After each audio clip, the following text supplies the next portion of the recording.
It's the 1960s and the Bond films are at the peak of their popularity. No one had ever seen movies quite like it.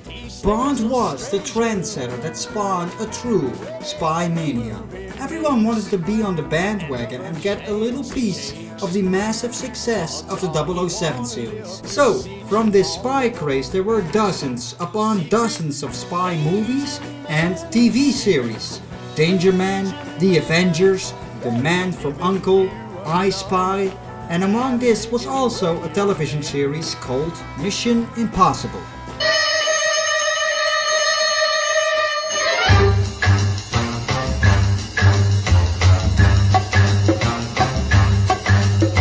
Apart from Thunderbirds, I personally never really watched much 1960s TV series, being born in 1990 myself, so I have zero knowledge on the original Mission Impossible TV show. But I do know that this is the source that inspired the now ever so popular movie franchise of the same name, starring Tom Cruise. And from what I know, the movies have little to do with the original TV series anyway, other than both of them involving the IMF or Impossible Mission Force, the signature masks they're often wearing, and the plots often revolving around espionage, secret missions, and heists. Nevertheless, I thought it would be fun to take a more serious look at these films. I like what this franchise has been doing lately, and you gotta admit, it's ridiculously admirable that Tom Cruise pretty much does all the crazy stunt work by himself. The man is nuts. He's been the star of this franchise for about 25 years now, and he's still doing it today, while also being in terrific shape at his age. That's like Pierce Brosnan still being James Bond right now. I don't know how Cruise does it, but you gotta give him credit for his work ethic, enthusiasm and energy. And although I saw all of these films at least once, I'm far, and I mean far, from the same level of familiarity to the series compared to the James Bond franchise, of which I can dream each of the films. So doing this feels a bit uneasy, kinda like some die-hard Mission Impossible fan taking a more serious look at the Bond films for the first time or something. But that's exactly what we're gonna be doing today as I review the first feature film of the series, Mission Impossible.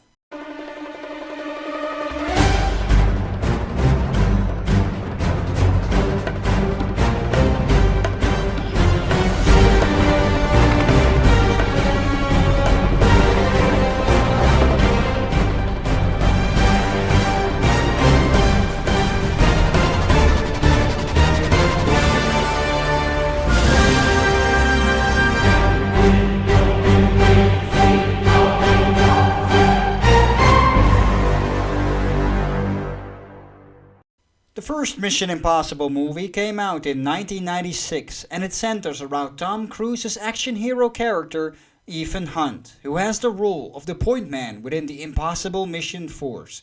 And the movie doesn't really take a lot of time to really establish what IMF really is exactly. I think they sort of assume you may have been familiar with the TV series and just get on with it.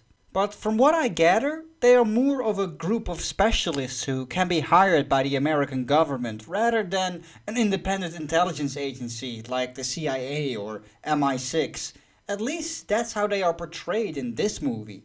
Leading the IMF team is Jim Phelps, played by Jon Voight, who I understand is the only character taken from the original TV series. And so, his IMF team gets employed for a new mission in Prague. Your mission, Jim, should you choose to accept it, is to obtain photographic proof of the theft, shadow Golitsyn to his buyer, and apprehend them both. I always thought that tagline of Mission Impossible was quite remarkable. Your mission, should you choose to accept it. What if Jim goes, nah, I don't feel like doing this gig today, I'd rather have the day off?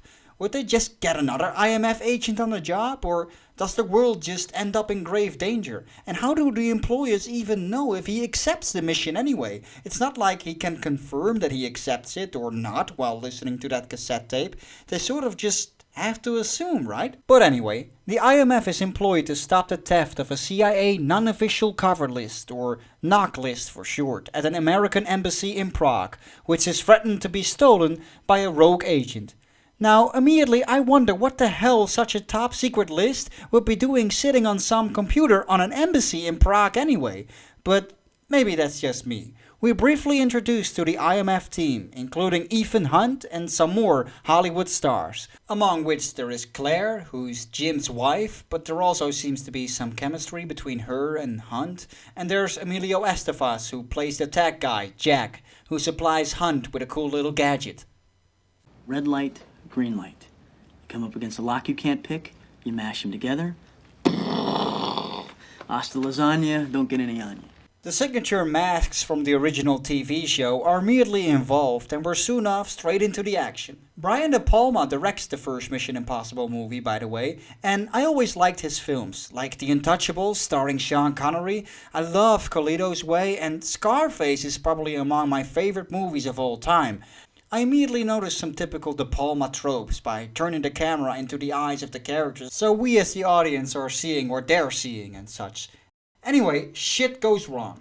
Somehow Jack gets killed in the elevator, and so are the other team members of the IMF. Even the rogue agent is killed. Jim also gets shot and falls to his doom on a bridge, so Hunt is the only survivor and quickly has to abort the mission. He meets up with the IMF director Kittredge at the restaurant and soon learns that there was a mole involved. This whole operation was one big setup and Hunt was framed. And so now Kittredge falsely believes that Hunt is the mole. So Hunt hasta lasagnas himself out of there and does some signature Tom Cruise running. The setup in the opening of this movie is very cool. The Eastern European setting allows for a thrilling espionage feel. It's all very intriguing and it works well. So in the restaurant, Hunt learned of two important mentions from Kittredge, the knock list being sold to a certain Max, an arms dealer, and Job 314. And using the power of the internet, he tries to get in touch with this Max. And the internet is hilariously portrayed here in 1996. I mean, he even goes and tries Max.com, as if the arms dealer would just have a website like that. And somehow Hunt goes, Job 314, of course, the Bible. It stands for Job 3 verse 14, which really is a leap of logic I would have never made. And he just tries to go to some random Bible website and contacts Max, trying Max at Job 314 for an address, and that's literally it. It's a good thing most audiences have a very primitive understanding of what the internet was in 1996. But it sure wasn't this. So it turns out Claire is still alive after all, and Max turns out to be a woman, played by Vanessa Redgrave, who has Necros from The Living Daylights working for her as a henchman, by the way. Hunt makes a deal with her to deliver the knock list in exchange for some cash and being set up with the real Job. And in order for him to get his hands on the knock list, he has to break into the CIA headquarters in Langley. So even though Hunt was being disavowed from the IMF, he somehow is still able to gather some other disavowed agents using the power of the internet again. So he makes a new team including Ving Rhames playing Luther, a genius tech guy, and Krieger, played by Jean Reno, who I always thought should have played René Mathis in the Bond films, by the way. I even made him Mathis in my personal comic book adaptation of Casino Royale that I'm working on. But I digress. All of this leads to the biggest set piece of the movie, breaking into a secured room in the CIA headquarters. And breaking into it is literally portrayed as Mission Impossible, as it has temperature, weight and sound detection. And maybe it's just me, but if you would have your house secured, would you rather have a change of temperature, weight and sound be there as a detection, or, a freaking camera? You're telling me this computer has some of the most top secret information on it, yet there's not a single camera in the secure CIA room.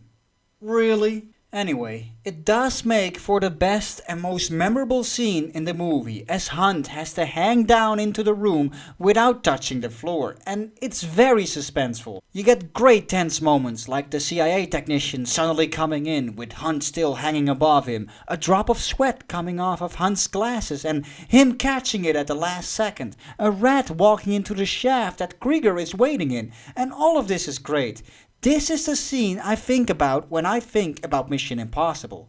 So Hunt manages to steal the knock list, which, by the way, is only secured by a 6-digit password. I mean, come on, a top secret list, for crying out loud, even my Facebook page is better secured. That's like Boris in GoldenEye using chair as a password. Ah, the 90s, man. So the movie throws a lot of twists in its characters on us to keep things interesting. We learn Krieger can't really be trusted, and looking through the Bible again, Hunt comes to a big revelation that Jim is the mole. Yeah, where'd they put you up this time? The Plaza? Drake Hotel, Chicago.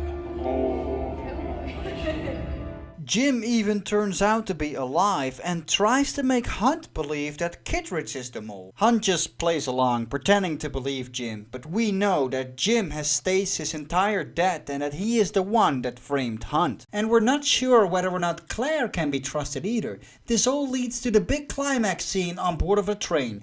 All important characters end up on the train together. And we find out that Claire is indeed in cahoots with Jim, but Hunt soon Scooby-Doos her. I have no clue where he got that fake Jim mask so quickly, you know, being a disavowed agent and stuff, but it's a pretty cool moment. So the real Jim shows up with a gun and Hunt reveals to him how he found out about his betrayal. Just exactly when he knew is something of a question.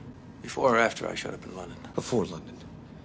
But after you took the Bible from the Drake Hotel in Chicago. Now, we as the audience already knew by this point that Hunt has found out about this. But I think De Palma could have made the reveal of Jim being the bad guy even more dramatic. What if we weren't shown yet that Jim is the mole during those flashbacks, or that Hunt finds out about Jim being the mole through that Bible? Just show us that Hunt comes to a dramatic revelation without showing us what he sees in the Bible. We find out Jim is alive, but instead of immediately revealing to us that he is the bad guy or that Hunt already knows, wait until the climax. We suddenly find out that both Claire and Jim are bad guys. Bam! Then it turns out suddenly that Hunt knew. Then tell us that Hunt found out through the Bible. Same script, different storytelling. I think that would have worked better. So Hunt puts on his glasses to reveal to Kittredge that Jim is indeed still alive, exposing him as the mole. The love triangle between Hunt, Jim and Claire doesn't really seem to go anywhere though. Jim does make it known that he wanted Hunt to stay off his lady, quoting some Bible text, but Hunt never really touched Claire even when he thought Jim was dead. So his motivations to kill and frame Hunt are pretty vague to me. Maybe they could have played out the romance between Hunt and Claire more. I don't know. He ends up killing his own wife anyway too. All of this leads to an action scene on top of the train, which, although in parts has dated a bit, it's still very exhilarating and Cruise sells it for the most part. The helicopter with Krieger being dragged into the tunnel is also very memorable. So is the part of him trying to kill Hunt with the helicopter blades and ultimately getting himself in the process. It's the Hasta Lasagna gun that eventually takes out Krieger and Jim in the end and makes for a satisfying conclusion to the movie with a bit of comic relief. We learn that Hunt is back on the IMF team to accept more missions in the future, and that finishes off the first Mission Impossible film. I like this film. Although I remember it being a typical 90s action movie, it's actually, for a large part, more of a spy thriller. It does have the big action set piece in the end with the train, but for the most part it's a story about betrayal, uncovering what has happened in the beginning of the film and twists and turns with pretty interesting characters. Cruise is pretty good in this film. He starts off as the typical snarky popular dude in the beginning, but he ends up being quite likable throughout the film. I'm not aware of the original TV series and I'm told most of the original cast did not like what they did with this film. But I think it's still pretty cool that they kept the mask thing intact and used it within the plot in clever ways. And as a Bond fan, I like to see how this movie holds up versus the Bond films of the same era. GoldenEye came out a year before this and Tomorrow Never Dies came out a year afterwards. Compared to those two films, I think this one can really stand on its own and it seems to take a very different approach to the spy genre. Ethan Hunt definitely is not the sophisticated gentleman spy, and I prefer him not to be. I prefer him to be a very different character to Bond, and I'm glad they barely seem to have copied each other. The characters in GoldenEye and Tomorrow Never Dies seem way more over the top and colorful, while the characters in Mission Impossible for the most part seem to be grounded more in reality and espionage. The train action scene is pretty good and it can stand its own ground against the tank chase from GoldenEye, although it does have some backdrop effects in the tunnel that haven't aged that well, but then again, so does the plane drop in the opening of GoldenEye. Tomorrow Never Dies packs more of a punch as an action movie though, with the car park chase and the bike scene, but to me, Mission Impossible really makes its mark with the amazing CIA heist scene, which easily is the scene this film will always be remembered for. It's not a scene full of explosions and shooting, it's the suspense and silence that gets you on the edge of your seat. It really holds up as a fantastic scene. Overall, I think this was a solid start to the Mission Impossible franchise that gets you interested to see what other adventures await Ethan Hunt in the future installments.